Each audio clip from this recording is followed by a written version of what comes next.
Сегодня на обзоре у нас телевизор TV32 HS2 британской компании Gazer диагональю 32 дюйма с IPS-матрицей и поддержкой технологии HDR.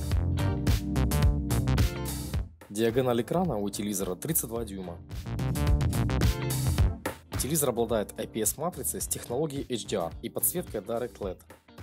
Разрешение экрана у телевизора HD, то есть 1366 на 768 пикселей с частотой 60 Гц. Также в телевизор встроены цифровые тюнеры эфирного телевидения T2, а также спутниковый тюнер TVB-S2 с поддержкой спутников Sirius, Amos и Hotbird. На борту у телевизора Wi-Fi частотой 2,4 ГГц, технологии N и Bluetooth версии 4.0. В качестве мозга телевизора установлен ARM-процессор Cortex A53 4-ядерной 64-битной архитектуры. Частота процессора варьируется от 700 до 1100 МГц в зависимости от нагрузки. Графическим ускорителем является ARM-процессор Mali 470MP. Оперативная память в телевизоре установлена 1 ГБ, а для установки операционной системы и хранения данных выделено 16 ГБ памяти. Одним из явных плюсов телевизора является операционная система Android версии 7.1.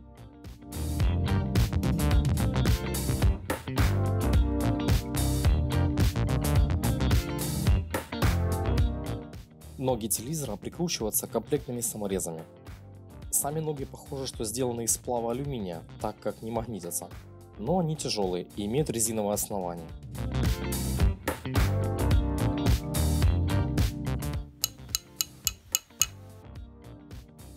Пульт минималистичен, очень удобно лежит в руке, питается он 2 мизинчиковыми батарейками. Также имеется руководство пользователя и гарантийный талон.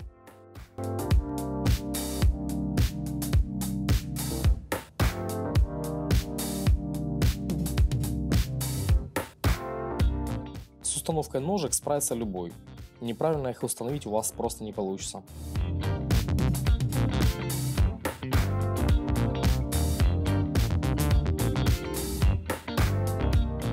Телевизор смотрится очень минималистично. Эти тоненькие рамки придают легкости и современности внешнему виду. Выглядит он куда выигрышнее конкурентов.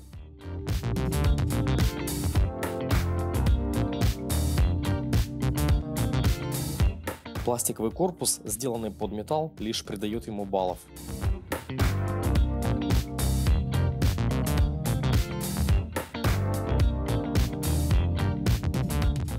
На передней панели расположен лишь логотип производителя и никаких посторонних надписей. Динамика в телевизоре 2. Они расположены таким образом, что звук направлен вниз телевизора.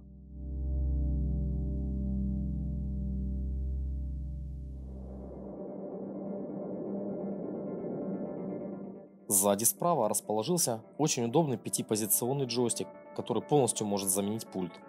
Выключается телевизор длительным нажатием на центр джойстика.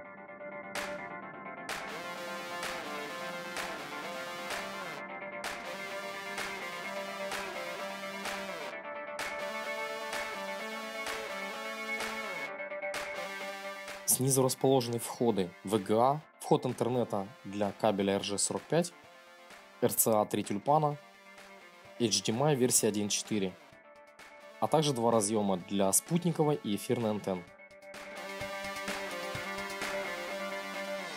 На тыльной части корпуса расположены оптический аудиовыход, 3,5 мм мини-джек для подключения наушников или внешних колонок, разъем для подключения CAM-модуля авторизации провайдера кабельного телевидения, 2 разъема USB для флешек или внешних жестких дисков и также 2 HDMI. Сзади небольшой выступ для естественной вентиляции телевизора и крепления веса стандарта 200 на 100 мм.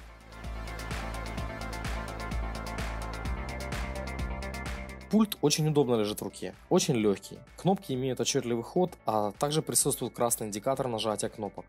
С обратной стороны он глянцевый, но за 2 недели использования на нем не появилось царапин. Единственный минус пульта в том, что диапазон инфракрасного излучения его работы совпадает с диапазоном работы контроллеров RGB лент, и нажатия на кнопки пульта могут влиять на работу RGB лент, если у вас, например, реализована подсветка в комнате.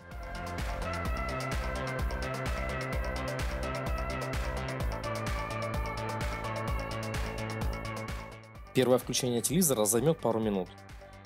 Изначально рекомендую подключиться к интернету и обновить прошивку телевизора на более новую версию с помощью функции обновления по воздуху.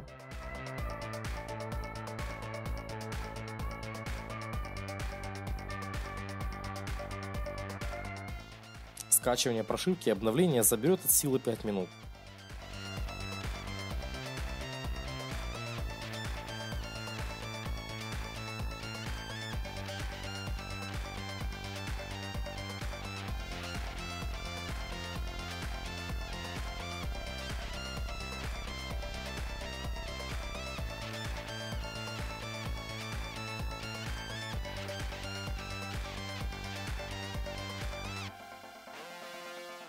На телевизоре уже предустановлены некоторые приложения, но вы всегда сможете их удалить или добавить новые с помощью Play Market, как на обычном смартфоне.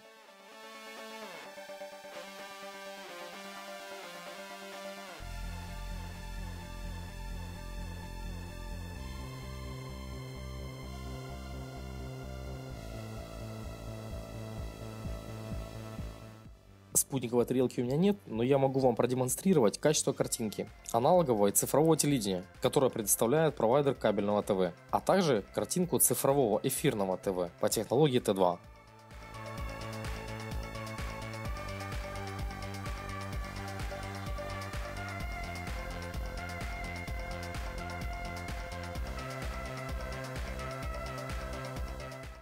При просмотре фильмов претензий к звуку у меня нет, лишь при прослушивании музыки немного не хватает низких частот.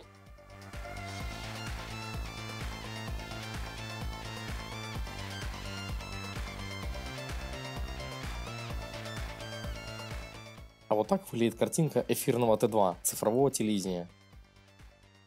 Кстати, очень понравилась функция записи телепередач, иногда может быть очень полезна.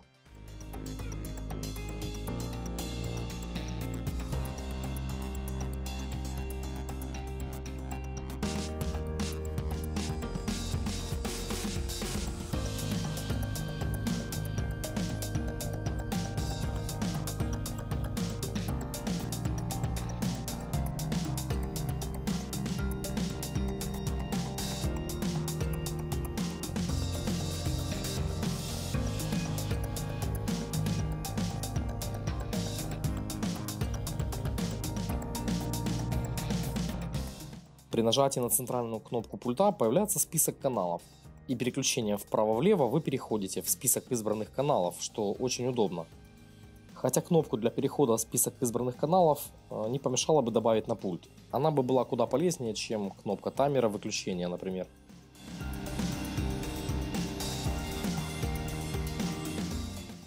YouTube Full HD 60 FPS тянет без проблем, естественно, как и в приложении, так и в просмотре через сайт.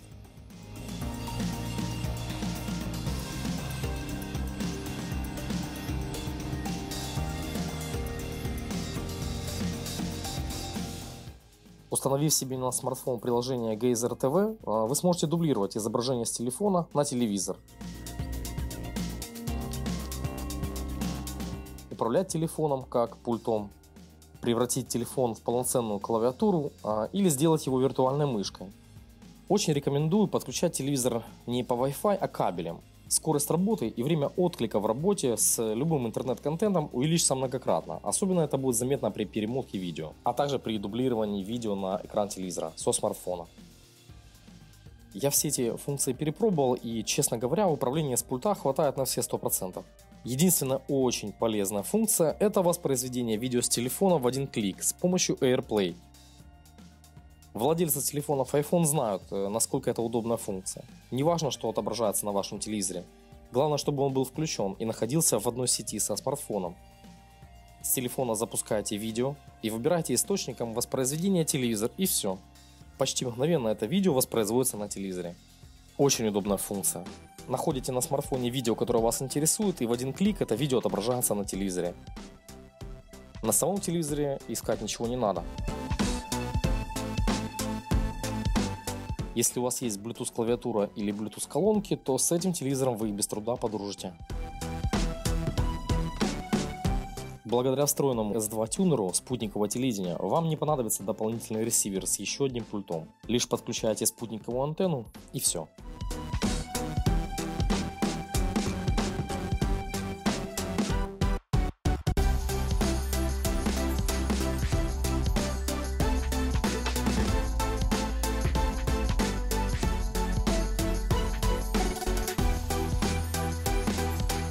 Поначалу я скептически относился к тому, что разрешение у телевизора не Full HD, но попользовавшись им пару недель, могу смело заявить, что уже с расстояния в 1 метр вы не увидите разниц и пикселей. Телевизор спокойно справляется с воспроизведением даже 4К контента, с приемлемым битрейтом, конечно, мегабит так до 150. Разницы между изображением 720 и 1080 пикселей, 2К и 4К я не увидел абсолютно. Ролики, которые я просматривал на телевизоре, я прикреплю в описании к видео архивом.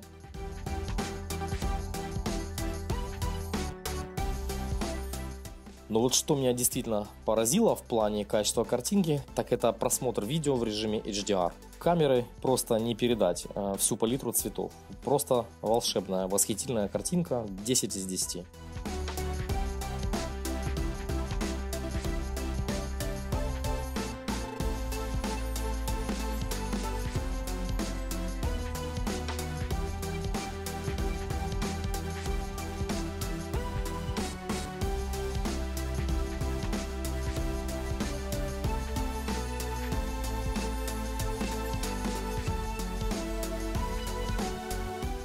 В играх телевизор тоже показал себя отлично, никаких лагов или фризов, картинка яркая и сочная, время отклика отличное.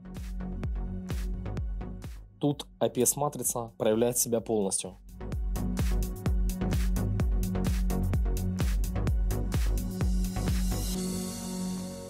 В итоге перечислю все его плюсы и минусы. Из плюсов однозначно можно отметить высокую скорость работы, отсутствие фризов или лагов, удобный джойстик управления, очень стильный внешний вид и легкий и удобный пульт. Все преимущества Android TV, AirPlay, IPS-матрица без каких-либо заметных засветов, воспроизведение HDR контента вообще вне конкуренции, IPTV, 16 ГБ памяти, встроенный спутниковый и T2 тюнеры и очень быстрый горячий старт, всего за 1-2 секунды. Никаких посторонних шумов или запахов от телевизора, какие бывают на некоторых телевизорах при нагреве корпуса, замечено не было. Сначала к объективным минусам я хотел отнести разрешение HD, но попользовавшись телевизором пару недель, хочу отметить, что это вообще никак не заметно. Если бы в этот телевизор была установлена Full HD матрица, ему понадобился бы и более мощный процессор, и больше оперативной памяти, а это бы однозначно затронуло бы цену. Громкости телевизору не занимать, она даже избыточна, а вот басов при прослушивании музыки не хватает. Но это субъективно.